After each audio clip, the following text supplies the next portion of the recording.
उपनिवेशों का खात्मा और शीत युद्ध। दशम के सभी भाई बहनों को नमस्कार। बच्चों, हम आज इस इतिहास के एक ऐसी टॉपिक पर चर्चा करते हैं जो हमारे उन पहलुओं को सामने लाने का प्रयास करते हैं कि आखिर हमें आज़ादी जो मिली, कैसी परिस्थितियों और कैसे दौर से भारत को गुजरना पड़ा, तब जाकर के हमें आज़ादी मिली है।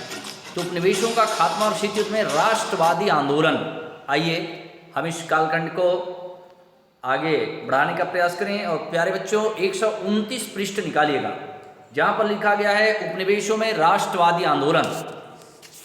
हमने देखा कि 1945 से 1975 के बीच अगर उपनिवेशवाद समाप्त हुआ तो उसका मुख्य श्रेय उन देशों में उपनिवेशवाद के विरुद्ध हो रहे जन आंदोलन को ही जाता है। बच्चों, पूरे उपनिवेश काल में लगभग हर उपनिवेश में कहीं न कहीं प्रभावित समूहों द्वारा विद्रोह होता रहा है। उदाहरण के लिए हम बात करें तो भारत में जगह जगह जनजातियों व किसानों का विद्रोह 1750 से लेकर 1950 तक चलता रहा है। 1950 संथाल विद्रोह, 1857 का विद्रोह हम देखते हैं। वैसे ही 1910 में बस्तर का भूमकाल विद्रोह, 1946 से 1950 तक तेलंगाना किसान विद्रोह। ये विद्रोह दो कारणों से महत्वपूर्ण हैं। पहला, उन्होंने उपनिवेशी राजनीतिक सत्ता को चुनौती दी, और दूसरा, उन्होंने वैचारिक उपनिवेशवाद, जिसके माध्यम से शासकों ने उपनिवेश के लोगों की सोच पर हावी होने की चाहत को भी ठुकरा दिया। बच्चों, आज जब हमारा देश औपनिवेशिकरण की नीति की चपेट में आया, अंग्रेजों के या ब्रिटेन के चंगुल में जब फंस गया, तो कहीं ना कहीं हमें देर से ही सही मगर इतनी बात तो समझ में आ गया कि कभी भी गुलाम रहकर कोई भी इंसान या जीव सुखी नहीं रह सकता। और अंग्रेजों ने हमारे साथ आर्थिक, राजनीतिक, सामाजिक सब तरीके से उन्होंने हमारा शोषण करना प्रारंभ कर दिया।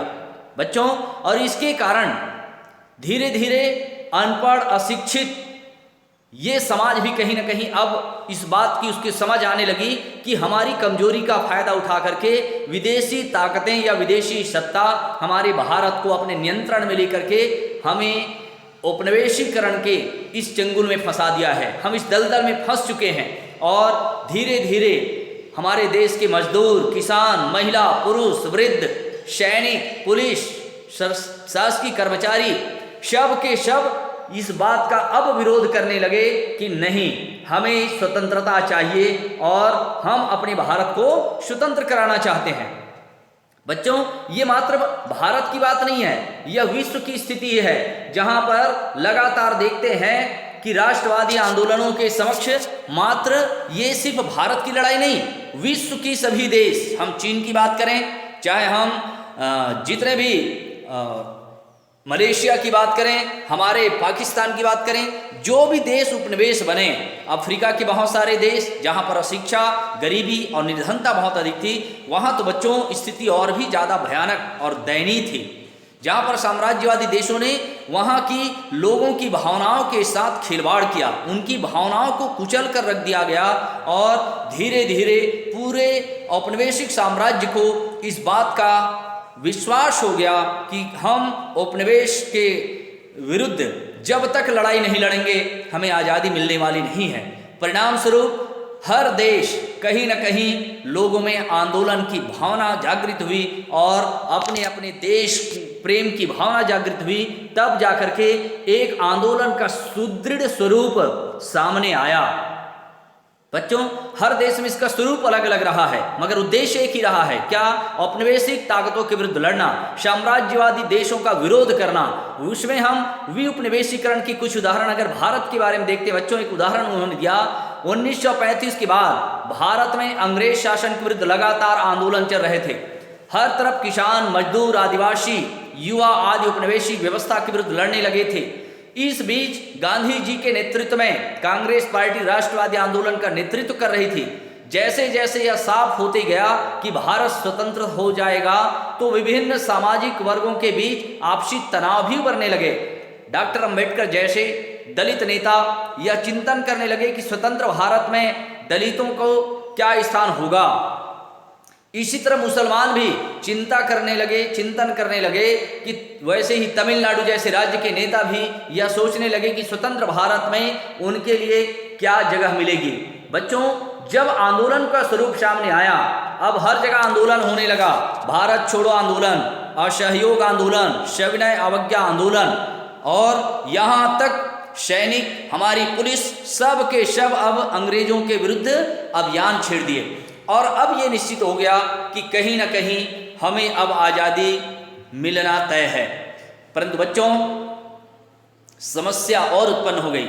उसी समय मुस्लिम लीग के नेता मोहम्मद अली जिन्ना ने मुसलमानों के लिए अलग देश पाकिस्तान की मांग रख दी। इसी समय जमीनी स्तर पर जन आंदोलन तीव्र होते गए।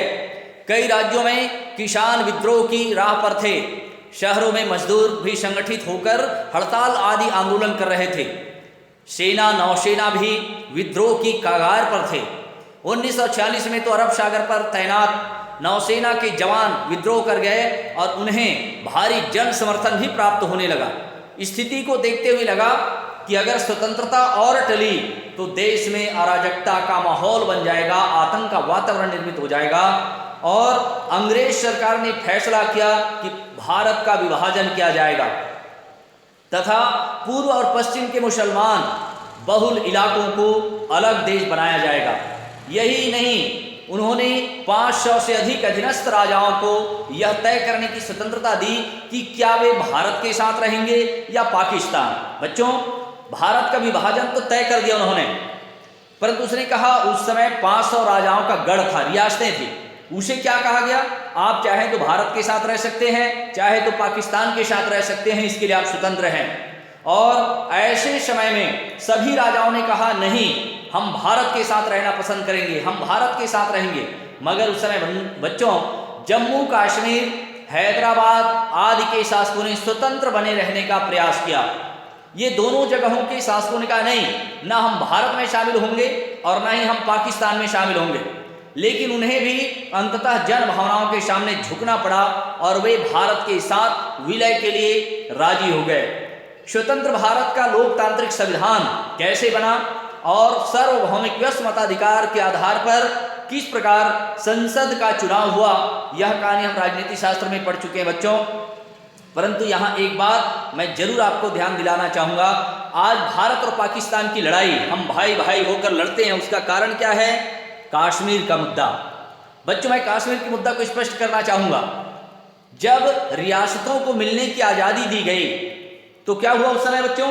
उस समय ये हुआ कि वहाँ के राजा, जो जम्मू कश्मीर का राजा था, वहाँ पर वो मुसलमान था, पर अधिकांश लोग वहाँ हिंदू रहते थे। उन्होंने कहा कि हम पहले तो अलग रहेंगे, फिर बाद में वहाँ के शासक जो थे उसने कहा कि नहीं, हम पाकिस्तान में शामिल होना चाहते हैं। परंतु वहाँ की पूरी जनता कह रही, नहीं, हम भारत के साथ रहना चाहेंगे। और यही बात आज एक नासूर घाव की तरह भारत पाकिस्तान के बीच तनाव का कारण बना हुआ है। जबकि आम लोगों की बातों को मान करके जम्मू कश्मीर के राजा ने भी स्वीकार किया कि हम भारत के अंग हैं, हम भारत में रहेंगे। मगर आज पाकिस्तानी शासक कहते हैं कि कश्मीर हमारा है, जबकि स्वयं वहाँ की शासक ने, वहाँ की जनता ने स्वीकार किया कि हम भारत के साथ रहेंगे, हम कश्मीर भारत का अंग है। मगर आज पाकिस्तान इसी बात को लेकर हमसे बार बार आंखें दिखा रहा है। प्यारे बच्चों, इस तरीके से हमने देखा कि कैसी कैसी आज़ादी तो हमें मिली, इसके लिए हमने कितना प्रयास किया, आंदोलन किए, तब जाकर हमें आज़ादी मिली। मगर आज़ादी मिलते मिलते कितने लाशों से खून बहते निकलते हमने देखा है, कितनी लाशों को जलते देखा है, और तब जाकर के हमें आज़ादी मिली है। और इसके लिए हमें प्रयास करना होगा कि हमारी आज़ादी किसी भी तरह से खाली ना जाए। हम इस बात को ध्यान रखें कि 3 रंगों का बना तिरंगा भारत की पहचान है, कभी न झंडा झुकने पाए, ये भारत का मान है, ये भारत का मान है। बंधुओं, ये हमारी आज़ादी की कितनी लड़ाइयाँ हमारे देश की महिलाओं ने, पुरुषों ने, गरीब लोगों ने लड़ी है, हमारे देश के वीर सपूतों ने जान की कुर्बानियाँ दी है, तब जाकर के हमें आज आज़ादी मिली है, जिस स्वतंत्र भारत में आज हम सांस ले रहे हैं। बच्चों आज के कालखंड में इतना ही। कल हम इंडोनेशिया की उपनिवेशीकरण पर चर्चा करेंगे। तब तक के लिए इस वीडियो में बने रहने के लिए आप सभी का धन्यवाद।